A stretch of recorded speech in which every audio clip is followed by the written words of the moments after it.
നമസ്കാരം, തേടേ ന്യൂസിലേക്ക് സ്വാഗതം. പതിവായി കട്ടൻ ചായ കുടിക്കുന്നവരാണോ നിങ്ങൾ? ദിവസം കൂടുതൽ ഉന്മേഷത്തോടെയും ഊർജത്തോടെയും കൂടിയിരിക്കാൻ കട്ടൻ അത്രയേറെ ഗുണം ചെയ്യുന്ന ഒന്നാണ്.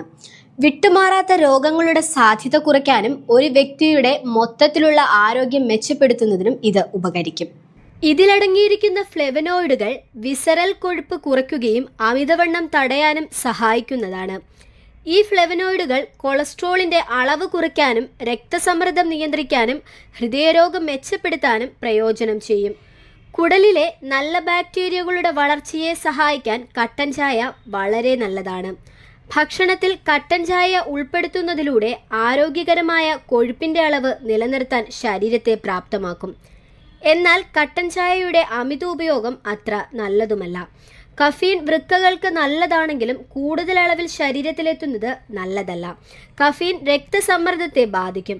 ഉയർന്ന അളവിലുള്ള കഫീൻ സിസ്റ്റോളിക് ഡയസ്റ്റോളിക് രക്തസമ്മർദ്ദം കൂട്ടും. കട്ടൻ ചായയിൽ അടങ്ങിയിരിക്കുന്ന ഓക്സലേറ്റ് ആണ് വൃക്കകളുടെ ഏറ്റവും കൂടുതൽ തകരാറിലാക്കുന്നത്.